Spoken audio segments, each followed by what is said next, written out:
Hi, food friends. Hi, food friends. It's Kevin. And I'm Ralph behind the camera. He cooks, I eat. And here's what we're cooking today. It's a September Saturday at the cottage. It's starting to cool off a little bit. And we thought it was time to make a nice meatloaf. So, on the menu tonight is a buttermilk meatloaf.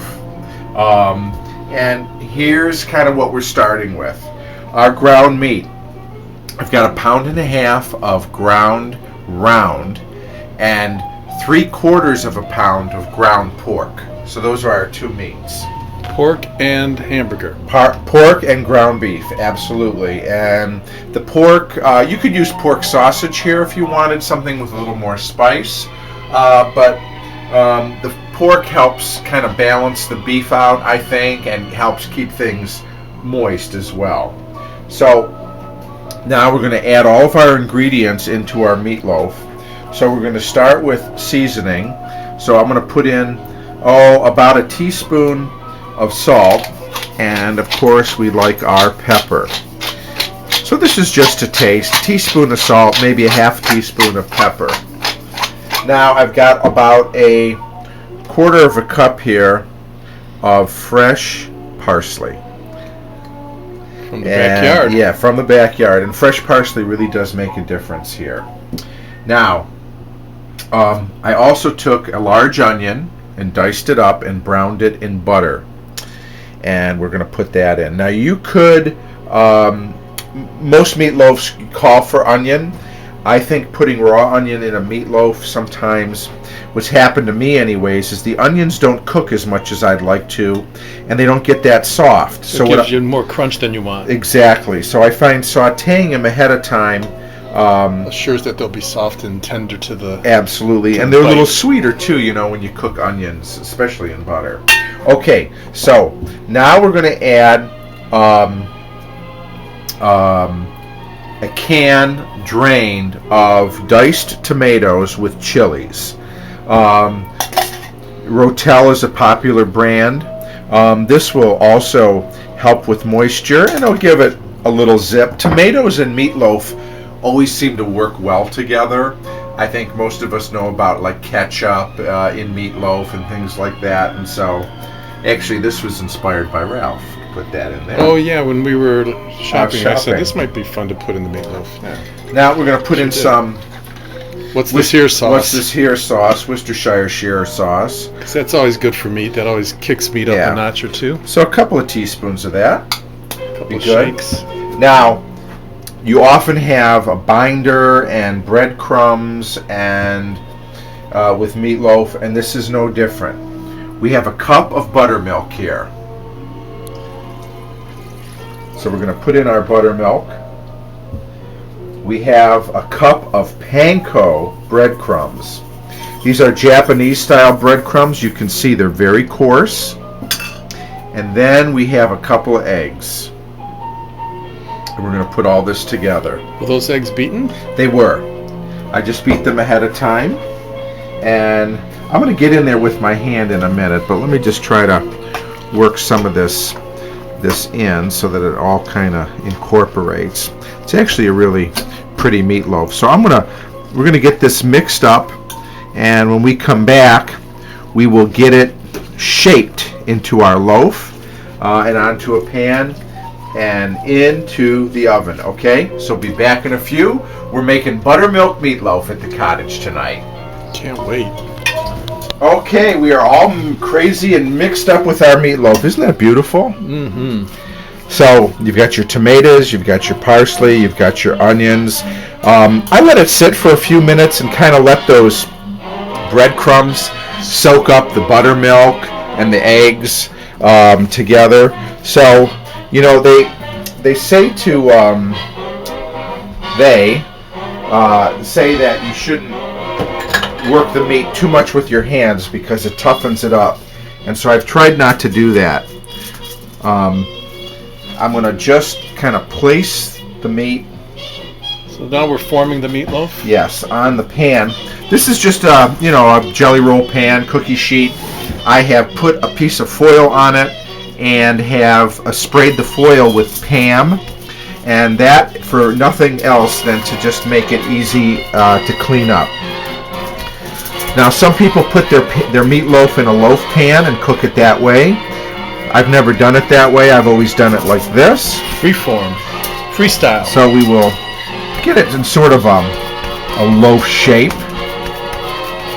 It's almost like sculpture. You could shape it into like a little animal too. You really could if you wanted to be creative. I kind of like a flatter top and a straighter side.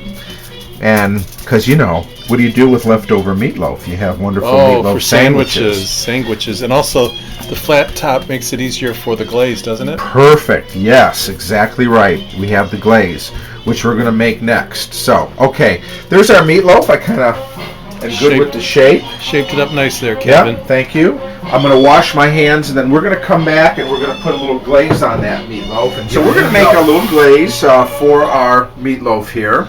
I'm starting with chili sauce. Now, you can use ketchup if you don't have chili sauce, but I like to use chili sauce, which is really ketchup with onions and peppers in it. It's not hot like you think a chili sauce might be, but it does have a lot of extra flavor beyond just what ketchup has. It's been around for years, and I think that name is a little misleading. So we've got about maybe half a cup, three quarters of a cup of chili sauce. I'm going to put in just maybe a tablespoon or so of a barbecue sauce. This will give it a little smokiness and a little sweetness too, as well. And then I'm going to put in just a little bit of hot sauce. Now this is what we like to use, and this is a Sriracha hot chili sauce. You can get this in the Asian food section if you like. If you're a Tabasco user or Frank's hot sauce or one of those, that would be fine too. We just kind of like this. So, because it's not as vinegary. Not as vinegary, and it has a really nice heat to it. So, okay, here we go. So here's our glaze, and we're going to do this twice. We're going to have our first glaze on, and we're going to bake this a total time of about an hour at 350 degrees. So we're going to put coat number 1 on right now. And because you've got sugars in this stuff, both in the chili sauce and in the barbecue sauce, this will turn brown. And the sugars will cook and turn brown. And then what we're going to do is halfway through the baking time, we're going to give it a second coat of glaze. Is there a particular reason why you do it like that? Well, because you don't want it to, otherwise the whole thing... It cooks out? Yeah, it kind of gets this will form the initial crust, and then we'll put something on top of this. That stays more wet. Exactly. And I notice you're putting it all around the meatloaf. Some people just put it on top. We like it all around, nice and juicy. So, okay, 350 degree oven, and in it goes. We're going to set the timer for half an hour. And then we'll come back and reglaze, and then we're going to make it another half an hour. Oh, the meatloaf has been in the oven a half an hour, and it's coming along nicely. And how does it smell, Ralph? It smells very delicious, and it's getting ready now for its second coat of glaze. Yes, so now we're going to put kind of the top coat of glaze on here. And I think people watching this can, of course, modify their glaze to whatever their own particular tastes are. Some people use like mustard and brown sugar, which is another popular option. But again, this is a combination of chili sauce, barbecue. I didn't do that very well. Barbecue sauce and a little hot sauce. But you, of course, can feel free to make your own glaze. It's all part of what makes cooking so fun. Is there anything specific about the amount of sugar that you might want to be careful not to put too much? Or? Yeah, I mean, things that are really sugary sweet, and some people do put brown sugar in their glaze. I mean, you just have to be careful. You might not want to put that in for a long time, because often the sugar will burn. So what about, we've been getting into local honeys. Do you think a honey glaze would work? Yes, definitely. You could put a little honey. I would mix it with something else. So we got our second coat of glaze, And we're going to put another 30 minutes on the clock. And then when we come back, It'll be done. it'll be meatloaf eating time. Yeah, Buttermilk meatloaf. my favorite time of day. So, be right back. We're going to listen to more of this great Paul Weston and his orchestra music, and then come on On the back Hi-Fi, a record that Kevin just picked up today at a estate sale. for 25 cents. Yeah, those are the best prices. My kind of price. All right, we'll be back later. So, we've just finished our second 30-minute cycle in the oven with our meatloaf. So it's been in there combined time of 1 hour. And ladies and gentlemen, there it is. A buttermilk meatloaf. Look at it sizzle. So what we're going to do is we're going to let it rest for a few minutes. And while the meatloaf is resting, we're going to work on some of our side dishes. We're having horseradish mashed potatoes and green beans and a salad to go along with dinner tonight. But this is a good time of year for great, hearty, stick-to-your-ribs comfort food like buttermilk meatloaf, and make some for people you love. That's what we do around here, right, Ralph? That's right. Hope you get to enjoy it. Try it on your own and have fun with that glaze. Yeah. So thanks for being a part of this one, and we'll see you next time right here at the cottage. Bye for now. Bye.